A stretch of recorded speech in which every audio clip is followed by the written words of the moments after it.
Friends and fam, welcome to my top 10 albums of 2024. Now, last video we did my top 100 songs of 2024. It was cool, but it was maybe a little too unscripted. I kind of just went for it, and it still worked. But since there's so much I want to say about these albums, I decided I had to kind of prepare a little bit more. So I wrote some reviews for these albums. You can check out all of these reviews on my page on albumoftheyear.org, which I will link down below. But yeah, this time I wanted to just read off of these reviews. Before we get into all of those long reviews, I did want to talk about some honorable mentions, some albums that I really enjoyed, but they just didn't quite crack my top 10. Some of these are albums that I didn't really listen to enough. And, originally I was going to do maybe like a top 15 or a top 20. But I decided to just go for a top 10 because there are a lot of albums here that I did really enjoy, but I don't think I could really say enough about them to put them in a ranking like that. So instead, we're just going to go through a handful of albums real quick before we get into the list. First of all, I feel like I have to mention We Don't Trust You by Future and Metro Boomin. This was a great trap album. A lot of bangers on this track list. But unfortunately, I feel like maybe there were a few loose ends, maybe some duds on the track list. It's still a great album, but just not one that I really returned to in full, just because not all of these songs really had the same staying power as a lot of the big hits did. For example, Type Shit, Like That, or even something like Ain't No Love, which I think is super underrated. Those are definitely some standouts for me. Also, Everyday Hustle. I could go on, but yeah, even though I think this album could have been better, it is still definitely one of the most important hip-hop releases of 2024. And, you have to give it some credit for featuring that Kendrick Lamar verse, which started the entire beef with Drake. That was for sure a legendary moment. And yeah, I was happy to see that Future and Metro Boomin really pulled it off. Getting into a personal favorite of mine, No Place Like Home by Vacations came out at the beginning of 2024. Vacations is a silly little indie pop, indie rock band from Australia. They have some TikTok songs that you've probably heard. They just have this style that I love, and there's just a vibe that I can't get enough of here. I've spun this album over and over again. It's just a good time. All it really is fun indie music. Some may think it's boring. I think it's great. Getting into another album that people thought was boring, Rex Orange County with the Alexander Technique. Yeah, he put out this album in September, and I have to agree with what a lot of other people are saying. This album, it doesn't really feel like an album. It kind of feels just more like a collection of songs that are somewhat tied together by theme. But regardless, I do think that this album is beautiful. A lot of these songs are kind of in more of a ballad style. Maybe not ballad, but like there's just not enough of the musical highs and lows that some of his better albums would have. But a lot of these songs just really spoke to me this year, that they go through a lot of very personal themes. There's a lot of great emotional cuts on here. And while the album might get a little repetitive, there are 16 tracks and there's not a whole lot of variety in the themes of his writing. That sort of personal aspect I thought was really special, and I just think it's really gorgeous music and really beautiful lyrics. Getting back into rap, I have to mention Dark Times by Vince Staples. This is an album that I spun a lot over the summer, and I think this is really one that I just spun because of the vibes of it. It's very well produced. There are some great sounding cuts on here. I really like Black and Blue, Children's Song, Etouffee. Also, Nothing Matters is kind of an underrated one. But to be completely honest, when we're talking about this album as a complete album, this is definitely one that I did not listen to enough. It kind of dropped out of my rotation after the summer. I still came back to some of those standouts a lot, but this album was really just kind of about the vibe for me. I know there's definitely a lot of great lyrical content on here. I just never really dug that deep into it. So I was never able to write a full review for this album or anything like that. And it was one of my favorite hip hop releases in the early part of the year, but now that time has passed and I don't really come back to it as much. There's not a whole lot I can really say about it other than it's cool. And while we're on the subject of rap, I have to get into Alligator Bites Never Heal by Doechii. This was an album that didn't get any representation in my top 100 because I actually made my top 100 list before I listened to this mixtape. I was really behind with listening to this one. Only got to it at the very end of the year, and it was a good time to get to it because obviously I knew I was missing out on a lot of the hype, but the hype for Doechii and this mixtape really was at its peak at the end of the year, and actually really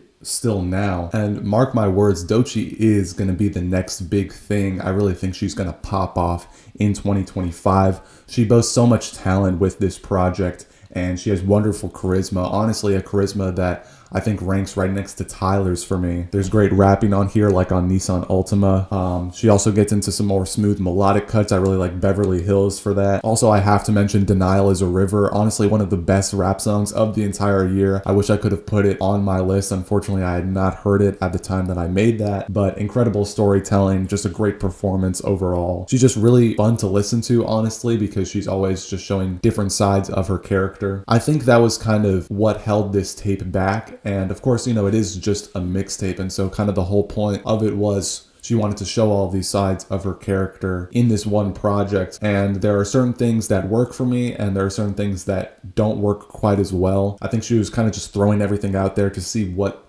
sticks. And you know, 19 tracks is always going to be a lot of tracks, probably too many, but with what she was going for here, I do respect the decision. I'm just waiting for the album to come out. It should be coming out this year, and it is definitely one of my most anticipated albums of the year. And yeah, it's just really exciting to see how people are getting so hyped about her as an artist and this project and everything, because I feel like it's just getting people really excited about rap music again. I think she's bringing a lot of life back into the genre, showing how much of a performer you can be as a rap artist. I think it's really special, and yeah, shout out Doechii. Now, as a big Brockhampton fan, I do have to talk about two albums that released this year from former members of the group.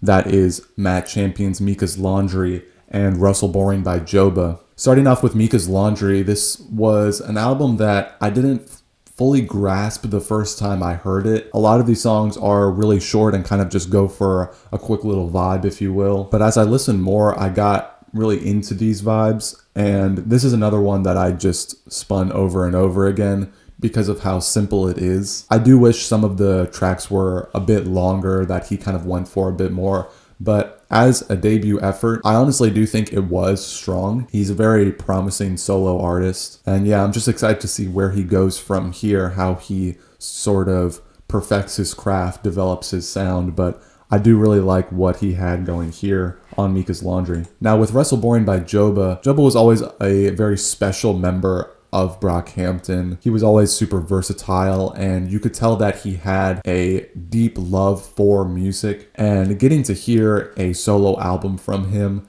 after all these years was such a treat. Not only do I love his vocals, but he is a fantastic songwriter. He really taps into this gorgeous soundscape, and I love how all of the tracks are so beautiful, but all sort of in a different way. So yeah, fantastic display of talent. There's great composition, great writing on here as well. What holds this album back for me a little bit is just, I wish there was more. I do love everything that's here already, but I just wanted to hear more. There's nothing wrong with short albums to me, but with Joba being such an ambitious songwriter, going for all of these sort of grand cuts, I just felt like I needed a little more to latch onto. But overall, I'm not complaining. As a debut album, it was great. And that's kind of how I feel about this next album as well. 2-Star in the Dream Police by McGee. This album is absolutely gorgeous and really has some of the coolest tracks from the entire year. McGee has such a unique sound. The guitar sounds he uses are so interesting, the percussion as well. But this was another one that I think just needed a little more. Overall though, there's still so many great highlights here. How Many Miles Are You Looking Up, DNM, Candy, Alesis, Dream Police as well. Just so many great tracks, but I think album-wise overall, there's something kind of missing here. I can't exactly pinpoint what, but McGee is still doing great things. His single from later in the year, Lonely Fight, was one of my favorite songs of the year. So I'm really excited to see what McGee does after this. Now getting into some albums that I think really should have cracked my top 10. The first one of those is King of the Mischievous South Volume 2 by Denzel Curry. This was an album that when I started it the day it came out, I wasn't fully picking up on the vibes he was bringing to the table. Mixtape sort of starts with these more chill cuts. And while I wasn't loving it at first, I decided to keep going with it, give it a try. And what's so great about this mixtape is that he just keeps picking up the energy more and more as he goes on, and it gets more and more exciting to listen to. And after I got to hear how great the rest of this tape was, I did go back to the beginning to those chill cuts, and yeah, I was wrong about those. Those are still great. So really there are no misses on this tape. I really thought that this was going to crack my top 10, but there were still albums that I liked more than this. But I'm just always going to remember when this dropped over the summer, and I just thought it was so exciting. And it's only 34 minutes too, so it makes for a very quick and exciting listen. Is it an album or a mixtape? I don't know, because Album of the Year says it's a mixtape, but I didn't think it was until I read that. So I don't know, whatever it is, it's awesome. And now we have one more to get into before my top 10. This is really my number 11, and it could easily be my number 10. I couldn't really decide between this one and my number 10 for a lot of different reasons that I'll get into later. But anyway, this is Clancy by 21 Pilots.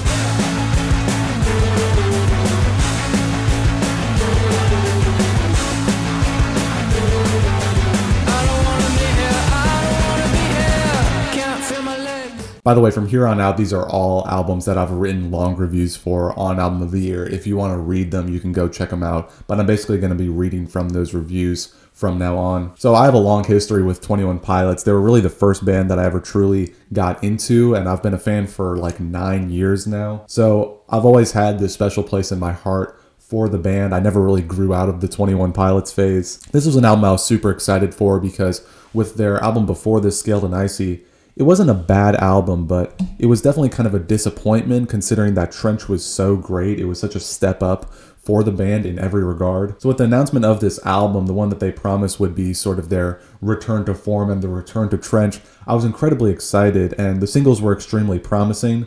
I could tell they were really trying to make cool stuff again, because I think even the band knows that Scaled and Icy was more of a side quest. So when the full album dropped, the question I just kept asking myself after listening to it all day was, did the album live up to the hype? And unfortunately, the answer is kind of no. Now, let me explain, because obviously I do love this album, but no, Clancy didn't really live up to the expectations that were set by me and many other fans, but it's really because those expectations were just way too high. Obviously, I knew that this album wouldn't be better than Trench. I really think Trench is just untouchable. I was really expecting for them to be just as ambitious on Clancy as they were with Trench. And while many would argue that those expectations were set based on the whole Welcome Back to Trench thing that they had going, the truth is that we had no way to really know that this record would be anything like Trench. I mean, it does continue the story, but sound-wise they could have chosen to go in any direction with it. And what we ended up getting was the most 21 Pilots album ever. This is 21 Pilots to the core. There's so many elements from their previous work that combine to make these songs what they are. There are some kind of new styles that the band gets into. I'm specifically thinking of Next Semester and Navigating, which have this sort of pop punk sound to them. Definitely very unique for the band. But overall, most of this record harkens back to some classic 21 Pilots. We're getting that usual rat bag from Tyler on tracks like Overcompensate or Backslide.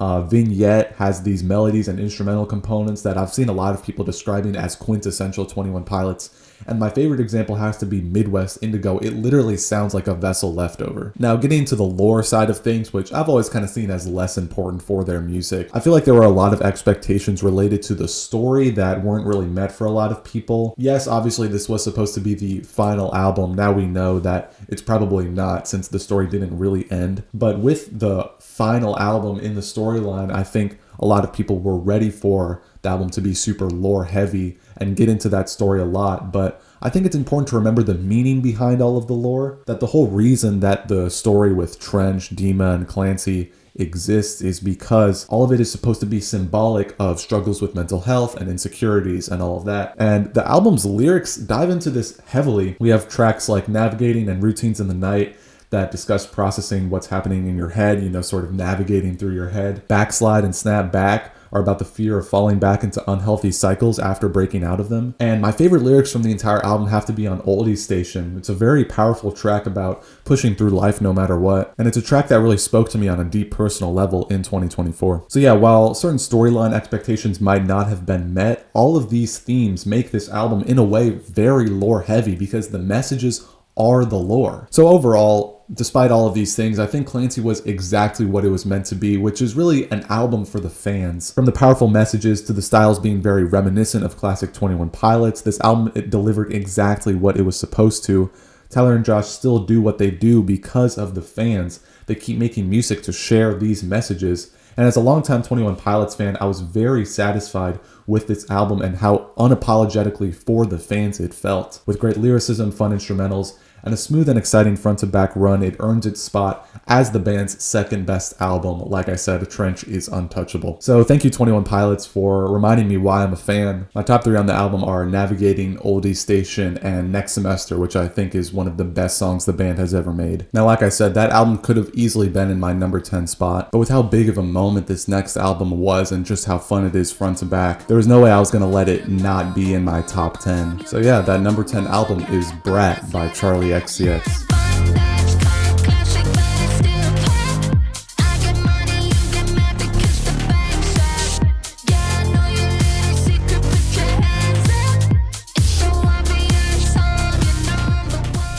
Overall, there's not a whole lot I have to say about this album other than it's just so much fun. The beats are so crazy, it's super replayable, and Charlie's vocals can be a little harsh at times, but I think it really just gives these songs more character and make them even more fun. This album really was all about the aesthetic, and I think Charlie really nailed it on here. From the crazy styles of these club bangers that she has across the entire album, to the album cover, which I think is genuinely perfect. Like, it perfectly encapsulates the aesthetic that she's going for here. It's definitely going to be one for the history books with how iconic all of the marketing for this album was. Also, it's not like this album is just club bangers front to back. There are some more personal cuts on here as well, and those are honestly some of my favorites on the album. And I think they make the whole experience feel more real and authentic, which I really appreciate. So yeah, I'm just really glad people saw the vision with this project. I'm glad I saw the vision with it too, because I wasn't a huge Charlie fan before this. I mean, really, I'm still not. This was just an album that,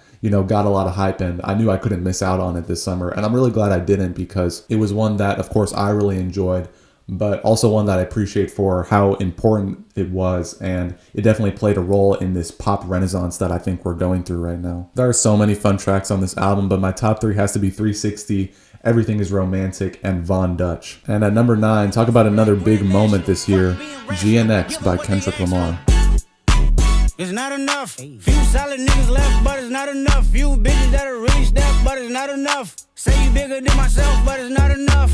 I get on their ass. Yeah, somebody gotta do it. So, funny story, on the morning of this album's release, I was actually listening to a track called Movie off of Blue Lips by Schoolboy Q, which, spoiler alert, we will be talking about that album later. And I was just thinking about how much I loved that West Coast style that this song had, how much fun that was, and I was kind of sad that that sound didn't get more of a true appreciation in 2024. And then a few hours later, this album dropped, and boy was I happy with how that turned out. So GNX is really a love letter to the West Coast, which felt very appropriate after Kendrick coming out victorious from his beef with Drake, which he really emphasized as a victory for the West Coast. A lot of people were a little disappointed with this album because it was a lot shorter than the average Kendrick album, and it didn't contain a lot of the same deep content that a lot of other Kendrick albums did. But I think that GNX was exactly what Kendrick's 2024 album was supposed to be. This is really his victory lap. And I feel like he kind of comes around every once in a while to remind us that he can make hit records if he wants to. We of course saw this with Damn in 2017. Now, of course, there was also plenty of people who loved this album, myself included, which kind of got the usual talks going,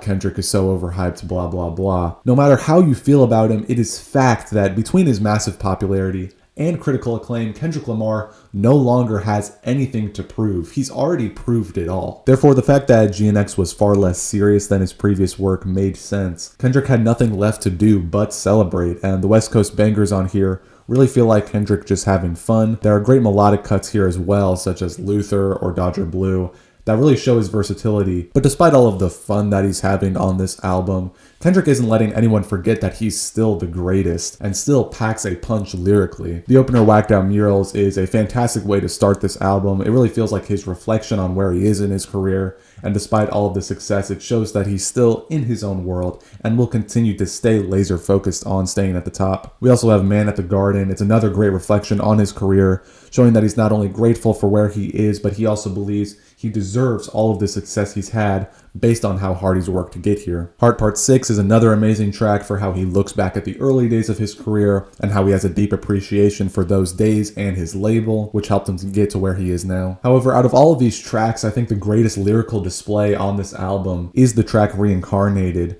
where he reflects on the greatness and flaws of talented black artists of the past, and he uses it to reflect on his own greatness and flaws, which is done in a powerful conversation with God in the last verse of the song. Even though Kendrick spends a lot of time having fun on this album, there's still plenty of great lyrical content to dig into. So yeah, Kendrick really gave us another great project this year. And even if it wasn't his most meticulously crafted or lyrically dense album, I think it's one that'll still be remembered for the moment it created. And the year that Kendrick had in 2024 will go down in history. My favorite tracks are Reincarnated, TV Off, and Luther, but there are so many other great ones. Now at number 8, we have an album that I didn't include any songs from on my top 100, but I still mentioned it in that video because at that point I had listened to the album and I knew that there were some fantastic songs on there, but I didn't have enough time to listen and try and rank them in my list. So now I finally get to talk about some of those songs and this album overall. This is Imaginal Disc by Magdalena Bay.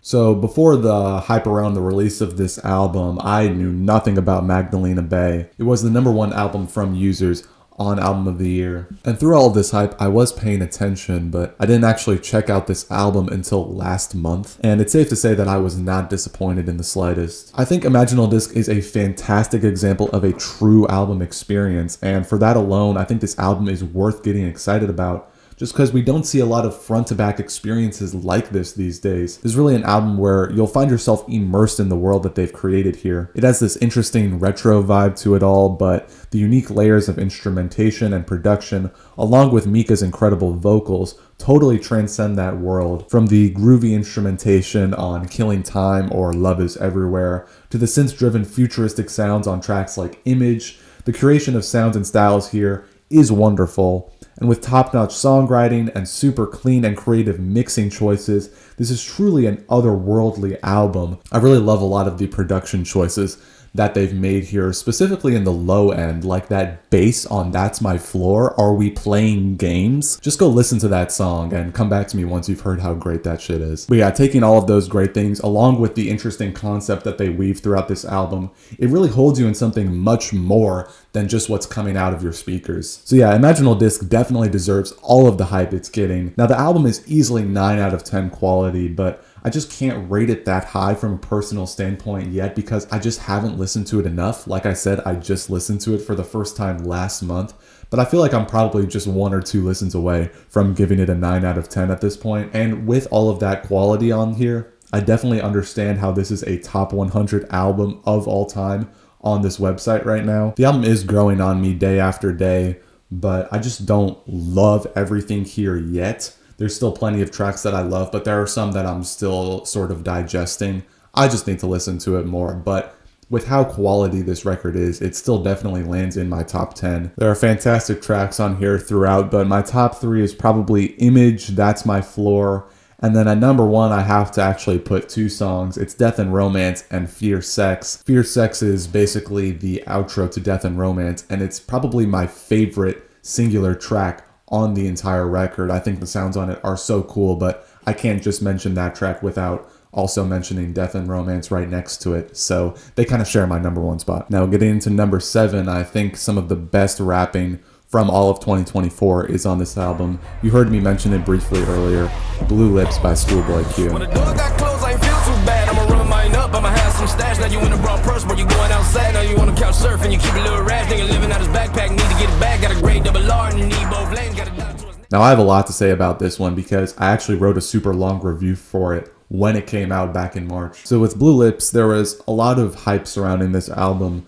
because it was Schoolboy Q's first album in 5 years. Now I wasn't really there for that 5-year wait. I only got into Schoolboy Q maybe a couple months before this album was announced, but that amount of time that I spent with his previous music was enough for me to be super excited when this album got announced. He first dropped Blue Slides and Back in Love, or at least portions of those songs, on his YouTube channel about a month before the album dropped. Immediately, I was just loving the style of this rollout. That, of course, continued with the first full single, Yearn 101, and then he also dropped snippets of Cooties and Lovebirds. He was just showing so much creativity through this rollout and getting people really excited, me as well. And throughout all of these songs and snippets that he was releasing leading up to the album, there was a lot of things I was noticing about Q's music that I of course got to dig deeper into with the full album.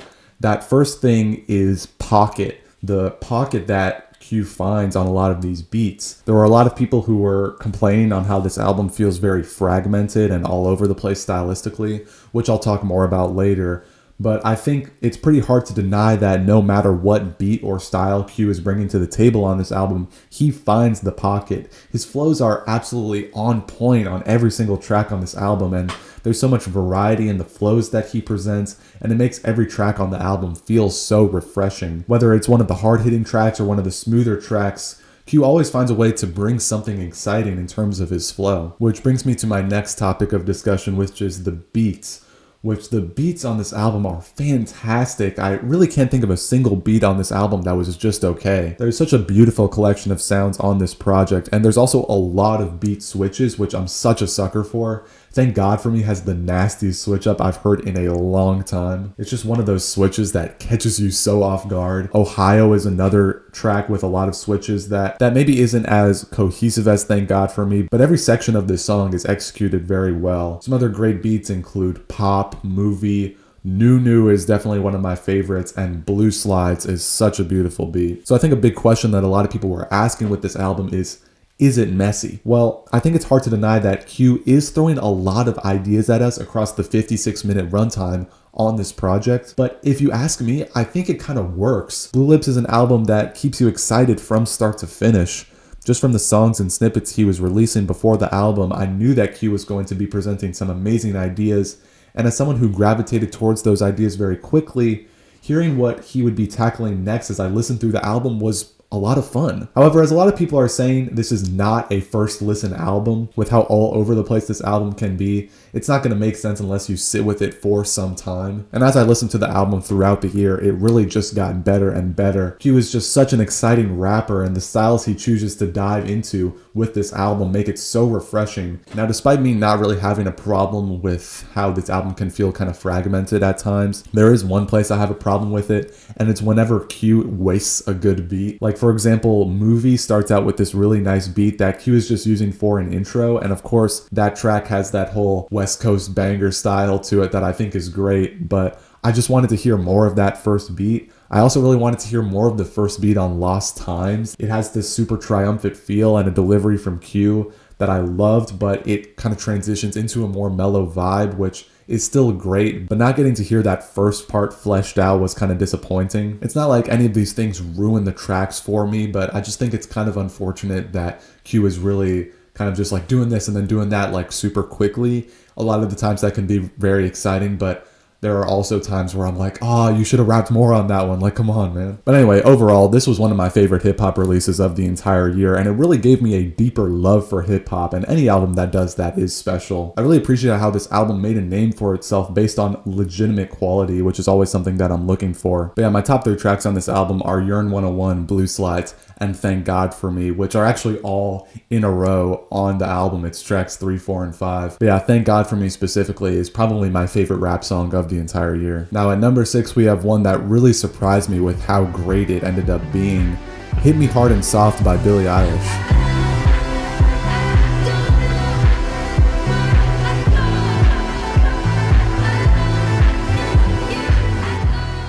So I've always had a lot of respect for Billie Eilish, but this was actually the first album from her that I listened to in full. And needless to say, I was very impressed. Specifically, I was really impressed with her voice on this album. I think it's genuinely amazing. She's always had that super whispery tone that some people may find kind of annoying. I actually really like it, and I think it's used very tastefully on here. But I also love the range that she showcases on here. She does actually have a lot of power in her voice when she decides to use that power, of course. For example, there are great moments on Birds of a Feather or The Greatest where she's really belting out some melodies. The second thing I want to talk about is Finneas, her brother, who I have to give huge props to. If you guys didn't know, he writes and produces all of the songs with Billie. And one of my favorite parts about this album is how gorgeous these instrumentals are. Every song just sounds so good, from the instrument choices to the beautiful chords and melodies that the two of them wrote. But yeah, the contributions that Finneas had on this album are fantastic. I also love how cohesive the entire album feels. The use of melodic motifs and recurring styles gives this album its own world that Billy uses wonderfully. This is kind of weird, but I have this bias for albums that are able to do 10 tracks right. I just think it's the perfect amount of tracks as long as what's happening in the songs is substantial enough to justify the choice. And Billy definitely achieves that with this album. At just 43 minutes in length, these 10 tracks flow together really well and make for a quick and enjoyable listen. Another thing I wanted to mention, and I do have this on my review here, this small little rant that I wrote about social media and music, and it has to do with Birds of a Feather, which, spoiler alert, is my favorite song on the album. So yeah, I'm just gonna go ahead and read word for word what I wrote on here. I don't know exactly how good it is, but I hope I got the point across. Okay, I just want to use this as an opportunity to talk about Birds of a Feather and the things that make music special to me. I listened to this album the day it came out, and Birds was instantly one of my favorites. That summer, I connected with this song on a deep personal level based on some amazing memories I made, and it went on to be one of my favorite songs of the year. Obviously, most people would agree with me when I say this song is amazing, but with it being the most streamed song of the entire year, it ain't beating the overplayed allegations. I think social media has ruined our perception of music. Songs being disliked because they're overplayed has been around way longer than social media, but with everyone able to communicate and connect with each other over things like music in the blink of an eye, music is just different now. Yes, it's also a blessing to have these opportunities, but that doesn't change what I'm saying. Don't lose sight of why you love music. Birds is special to me for real life reasons, and I never let the whole TikTok song thing ruin it for me. Make music your own. We're so interconnected now because of the internet, and we're losing the personal aspect of things. This is an art form. None of it is meant to be objective just because of what's happening online with people who just want to share what they like. Not sure how well I articulated all of that, but I think I got the sentiment across. So yeah, that was just something that I thought about a lot while I was writing this review, and with that song in particular, because I think it's so ridiculous for people to be like, oh, that song is so overplayed though. Like, it's a song. Like, if you love the song, play the song. But yeah, I just hope we get back to a place where everyone can make music what it is for themselves without worrying about what other people are saying. It's so easy to get caught up in all of the social media, this and that these days, and yeah. But overall, I love this album. I just loved how cohesive it felt, and yeah, it's just a great listen throughout. It's a fantastic display of songwriting, and yeah, my top three has to be Chihiro, The Greatest, and Birds of a Feather at the top. Now, including this next album, not just including it, but putting it at my number 5 spot, kind of feels like cheating, because I'm not gonna lie, I listened to this album for the first time Christmas Eve, which was well after I had actually recorded my top 100 songs video, and I didn't actually give this album a second listen until it was already 2025. Lucky for me, I hadn't made the album's video yet, so I was able to appreciate it enough to actually put it here in my top 5. This is The New Sound by Jordy Grief.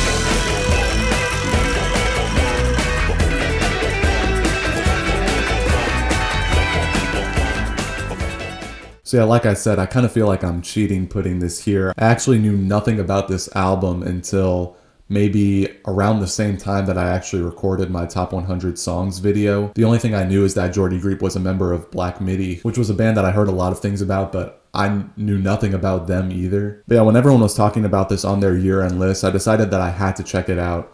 So I gave it a full listen, and it's just so musically fantastic that I quickly became very attached to it. And moving into 2025, I was listening to it a bunch. So even though if I were to have made the top 10 albums video when I was actually supposed to, this album would not have been here. I'm glad that I do get to talk about it here. So what's funny about this album is it's kind of hard to even call it an album experience. Like with Imaginal Disc, I was talking about how it, you know, flows so nicely and just is this great front to back experience. That's the same with this album, but it's less of the traditional album experience and more of just an experience. It's kind of hard to say that this even feels like an album because there are so many songs here that are so insane and well written that they almost feel like their own albums, just in terms of how musically and emotionally impactful they are. What Griep achieves in just one song like The Magician, As If Waltz, or even a shorter one like Terra, is something that a lot of artists have never achieves with an entire album. One thing that I think this album really has going for it that makes it so impactful is how theatrical it all is.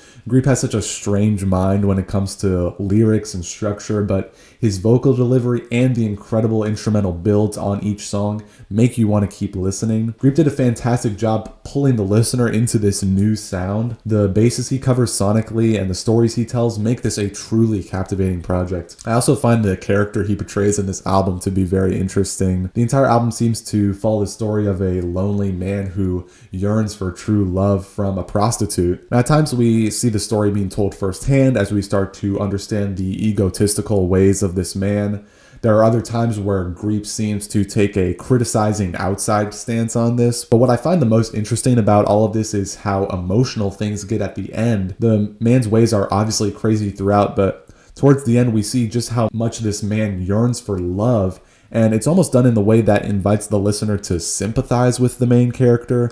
It's a very thought-provoking narrative that makes the album so unique. But as a big music guy, it's really the sound of this album that has me coming back for more so much. The instrumentation on this album is done so well. The guitar and the drums really stand out to me through the entire project. Also, the Latin influences make listening to this album so much fun. And the approach taken with this sound on the album is something I truly admire. There are so many highs and lows throughout this entire project, and they really encapsulate everything I love about music. So yeah, incredible album. There's a lot about it that I can't even put into words. You really just have to go listen to it. Similar with Imaginal Disc, this one probably deserves to have a higher score, but again, I just started listening to it so recently that this is where I'm going to have it for now. There are definitely tracks right now that I want to return to more than others, but every track is fantastic in its own way, and listening to this album front to back is a truly unique experience. My favorites are Terra, Holy Holy, and The Magician. How is that song that good for 12 and a half minutes? I have no idea, but it's insane. And at number 4, we have I Lay Down My Life For You by JPEG Mafia.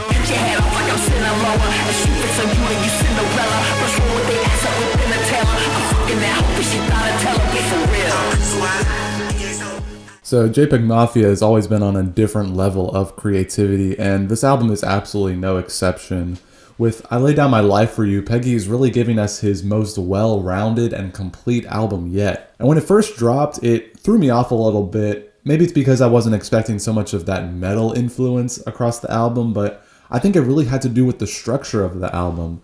For the first time, a JPEG Mafia album actually felt like an album. Peggy's music has always been about the vibe, but it seems like he really put some thought into the structure this time. The lack of structure in his previous albums and the songs themselves has always been a part of what makes Peggy's music unique. For example, LP, which I think is his best album, really shouldn't make any sense with how it plays out, but somehow it does, because he's always able to tie everything together with the soundscape he creates. And with this album, while I don't think it's as good as LP, the attention given to the structure of the album makes it feel like Peggy is leveling up once again.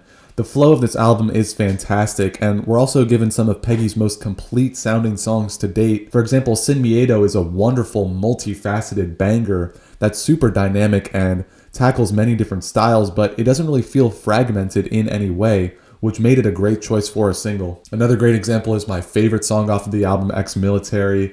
This song is 5 minutes long, and Peggy doesn't waste a single second of the runtime, covering every base for what makes his music great, while also making a track that flows well and makes for one hell of a good time. And it's something as simple as this emphasis on structure and flow that makes Ex-Military, in my opinion, the best song he's ever made. Going back to the topic of this album sequencing, I think it's really what makes this album stand out amongst his other work. The album starts with very hard-hitting and energetic tracks, but it ends with more lush and introspective tracks. The closer, I Recovered From This, has to be Peggy's best closer because of how it actually feels like an album closer. The album is sequenced so well, and each track always has something exciting and unique in the production, which is still obviously top-notch, as it is with any JPEG Mafia album, but that uniqueness in each track makes this album super replayable overall. Now, I'll always have sort of a bias for the soundscape of LP, but I Lay Down My Life For You probably has Peggy's best display of creativity. Peggy will always stand out because of his production, and it's the wide range of influences and creative decisions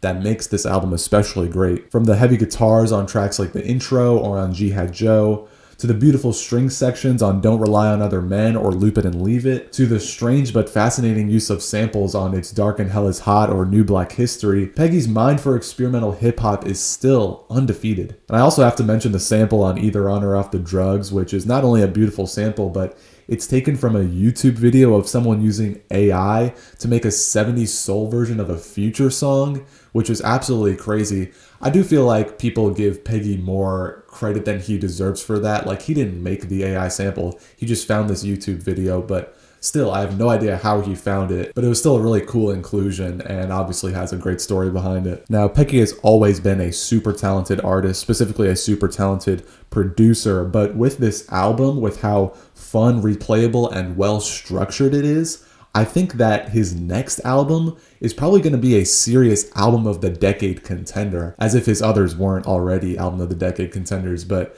you know what I'm saying. There are so many standouts on this track list, but my top 3 would have to be Sin Miedo, the intro, I Scream This in the Mirror Before I Interact with Anyone, and Ex-Military. And at number 3, it's my favorite rap album of the year and the latest release from my favorite artist of all time, Chromacopia by Tyler, the Creator. White boys mocking this shit and y'all mad at me, y'all can suck my dick. Pull up old tweets, pull up old t-shirts, all that, I'll moonwalk over that bitch. 16 chains like the fit got dirty. I was young man and a nigga hit 30. I was 1 mil and a nigga hit 30. Bitch, you ain't Coco off, you can't serve me. So of course, with Tyler being my favorite artist of all time, the announcement of Chromacopia had me beyond excited. The album came out on a Monday morning in late October, and after the first listen, I was a little lost. There wasn't much of a direct concept as I thought there would be. It was a lot less left than I thought it was going to be, and there wasn't the usual track 10 two-parter, which had me really disappointed. I was ready for this album to be different, but I just still could have never expected this album to be what it was. And it only took me one more listen to realize that this album is fantastic, but it really shows how Tyler's always subverting expectations, which is what makes him such an exciting and refreshing artist. My love for this album really comes from how thematically this album is a huge step forward for Tyler. I mentioned how I thought this record would have more of a concept, and by that I meant I was expecting more of a character to be portrayed, like with Tyler's last 2 albums. But the world that this album exists in is Tyler's world.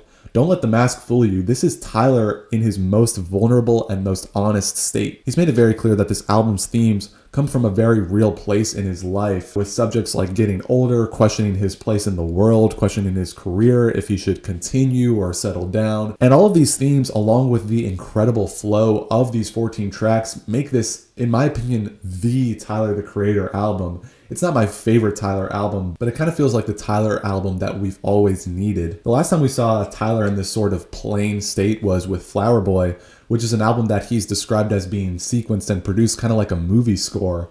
And I feel the same way about Chromacopia, except this time he gets 10 times more personal. Just like with what Tyler said about Flower Boy, this album feels super cinematic, and with his fantastic production styles and personal themes incorporated, it feels like we're seeing Tyler's full talent and full character on display. No bullshit. Now, speaking of no bullshit, I wanted to talk more about the structure of this album. As I kind of said before, this is the no bullshit album that I think Tyler was always meant to have in his catalog.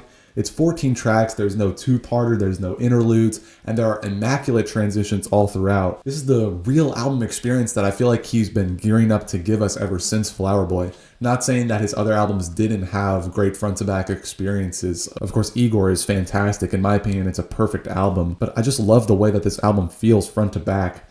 I also love that Tyler didn't really have an exact sound that he wanted to work with this time around.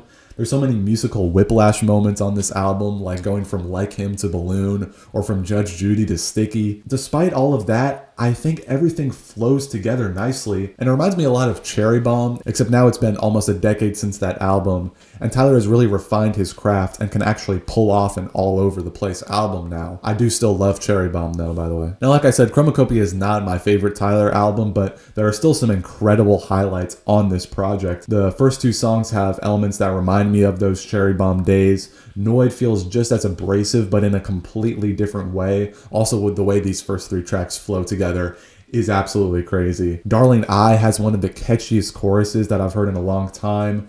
And this track, along with Sticky and Thought I Was Dead, just shows how much fun Tyler's music still is. There's also incredible writing across this project. Hey Jane, Like Him, which is just a well-written song in general, and Take Your Mask Off. The last verse of that track really surprised me with how Tyler really took off the mask and got extremely confessional, showing us a side of him we've never seen before. I also think the closing track, I Hope You Find Your Way Home, is incredible. It's not his best song that closes one of his albums, but I think it's the best job he's done at closing one of his albums. It just has a great verse, beautiful production, and that synth solo has this final moment feeling that really wraps all of the album's emotions up perfectly and almost makes it sound like he is actually gonna retire. Obviously he's not, but it just has that feel to it. So yeah, overall, Chromacopia is a beautiful reflection on Tyler's current place in life, and its cinematic flow makes it super enjoyable at the same time. This is just such a fun album to listen to, which is what makes it my favorite rap album of the year and my third favorite album of the year overall. And I'm happy to see that this album is getting so much attention because I feel like it can open people's eyes to how music is a truly beautiful form of art, which Tyler never fails to prove to us. I love every track on here, but if I had to pick a top three, it's probably Darling I, Like Him, and then The Closer as my favorite. Now, while Tyler is my favorite artist of all time, this next artist is someone who never fails to excite me with how much progression they've had in their career. This is Quadeca with Scrapyard.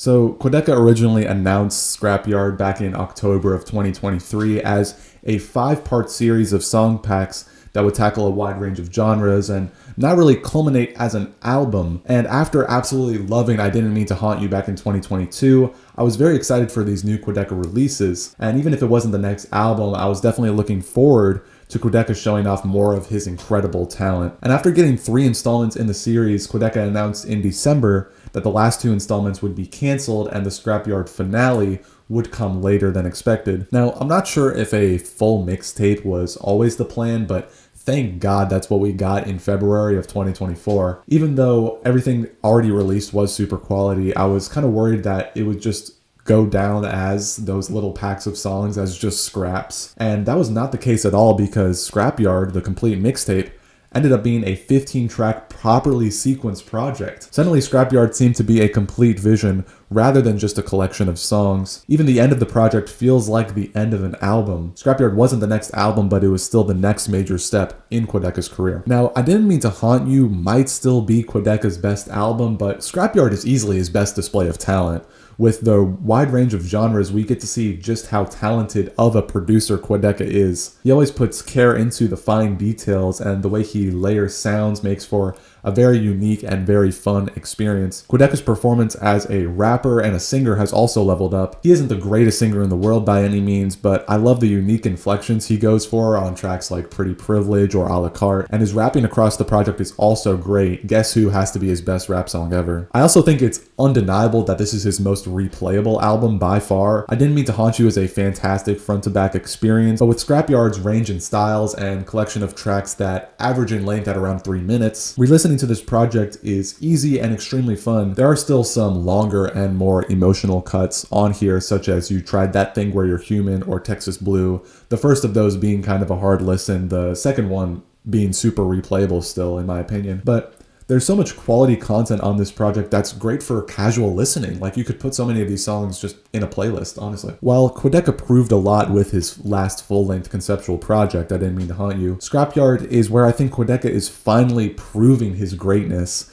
It's not just the fact that he can do any genre that makes him so great on this project, it's the fact that he does all of these styles in his own unique way. Quadeca is genuinely one of the most unique and most talented artists you can find out there right now. I'm still blown away by the fact that this isn't even the next album, because we know from I Didn't Mean to Haunt You that with the concept at the ready, Quadeca can go crazy. Vanisher is about to be the greatest album of all time, I swear to God. Anyway, needless to say, I absolutely love every song on here, but if I had to pick a top 3, it's probably Pretty Privilege, Texas Blue, and Guide Dog. A La Carte might take that 3rd place spot though. I don't know, there's so many great songs like Guess Who, Even If I Tried, Easier, like, it feels unfair to name a top 3 because there's just so many great songs. Now, with an album as exciting as Scrapyard and with such a great collection of songs that I can't even pick my favorites from, you would think it can't get any better, but it does, because at number 1 we have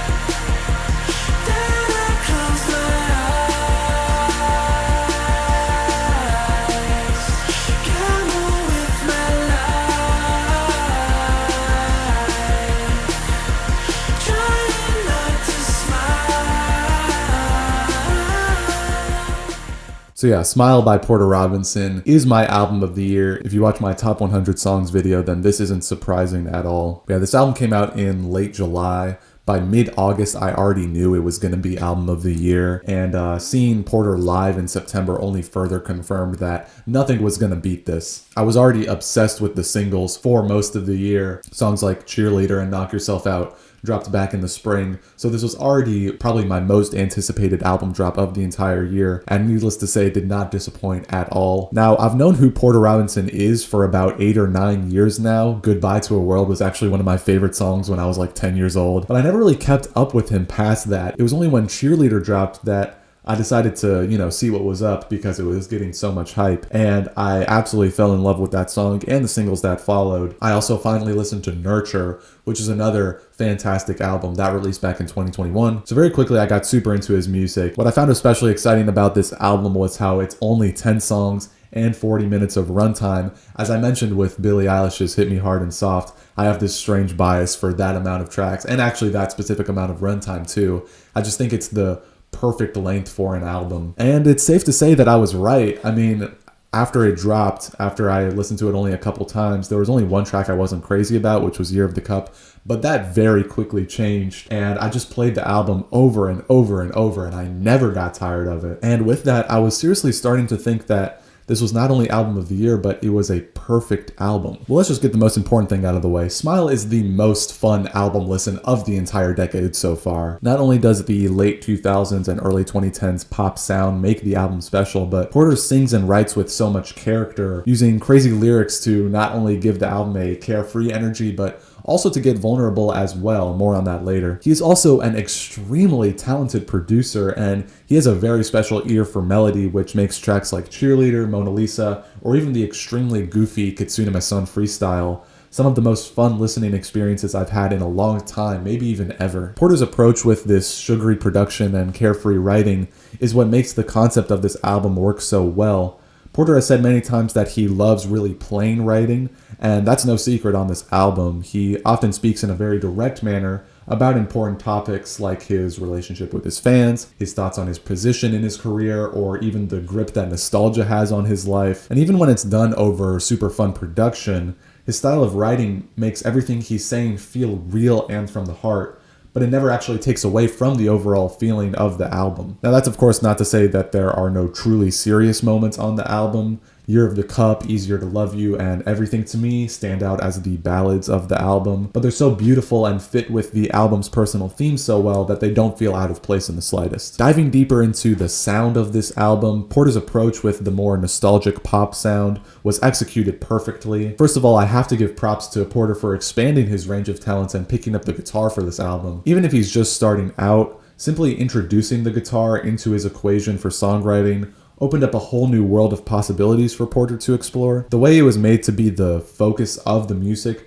while still keeping the electronic elements that make Porter's music special, created a unique blend of sounds that he really takes advantage of. And it's a blend of sounds that I absolutely love, and it's really why I kept coming back to these songs. As they usually are, the electronic elements of Porter's production are always used tastefully despite how crazy this album can get. One of my favorite moments, one of my favorite examples of this, is the end of Easier to Love You, where that synth melody, which is the first electronic component of the entire song, comes in, and it not only introduces something new to make the track more exciting, but it also takes advantage of that style to really tug at your heartstrings after such an emotional song. Also, I think the 2000s, 2010s aesthetic worked really well in Porter's favor for making this album what it needed to be. The nostalgia that comes from the style of the album brings listeners into sort of a happy place in their head, reminding them of simpler times. However, listening more allows the listener to hear more of what Porter is trying to say, and some may argue that the album's goofiness takes away from its attempts at seriousness, but I think that happy place that listeners are placed in help them actually take Porter more seriously. And it's also a unique juxtaposition that makes Smile really stand out. I'll always appreciate how quirky this album is, but how honest it is as well. Nurture saw Porter getting more into songwriting and structure and all of that, but Smile is honestly a level up from that. Porter has gotten so unbelievably good at writing songs. He's always been good at writing emotional and honest lyrics, but everything in this album is structured flawlessly. The lead single for the album, Cheerleader, is a perfect pop song. Great writing, fire production, catchy chorus, and out-of-this-world melodies are all there. The track that follows this one, Russian Roulette, is a much longer song, but it still follows a lot of those similar pop song formulas. And it's those catchy melodies and unique styles of writing that makes this song so interesting for all 6.5 minutes, especially with its build up and drop at the end, tying everything together. These two songs are my favorite songs of the entire year, and two great examples of how much effort Porter put into executing everything that's great about pop music at the highest level. Now, I could talk about all of these fine details all day, but to be honest, Smile has become more to me than just an album that I love. And maybe it has to do with the nostalgic sound, but it kind of feels like it's that one album that just stays in your CD player in your car getting played to no end. And that's kind of how I've treated this release for the past 6 months. I mean, music is great to analyze, but before anything, it's meant to be enjoyed. And I've developed a true appreciation for this album that exists beyond what I do on albumoftheyear.org or what I do with these videos or how I usually think about great albums. When an album becomes part of your life rather than just a box on your Spotify page, that's how you know it's special. And at that point, there's no point in trying to analyze those fine details, especially if said fine details are ones that I have no problems with and ones that I will never get tired of. So yeah, this album is a 10 out of 10. If you really want to know my top 3, it would probably be Easier to Love You, Cheerleader, and Russian Roulette. That's based off of the ranking that I did for my top 100 songs of the year. But of course, that list was made in the context of just music in the year. I had to compare the Smile songs to all these other songs from the year. But if we're just talking about the songs in the context of the album, I love the entire thing, and it's honestly impossible to rank, but I guess those are my 3 favorites if I really had to pick. So yeah, that concludes my top 10 albums of 2024. This was such a great year for music. So many releases that really surprised me with their quality, and so many releases that just surprised me. I didn't think we were going to get a Tyler and a Kendrick album in 2024, but we did. So yeah, overall the year was super stacked, and I really fell even deeper into love with music this year, which is always a great thing, and I can't wait to see what 2025 brings. Also, just want to mention real quick that I dropped an album in 2024 as well. It's called Love Letter, so you guys should check that out. It will be linked in the description. And yeah, just keep listening to music, keep loving music. I know I will be doing that. And yeah, thanks for watching. Peace.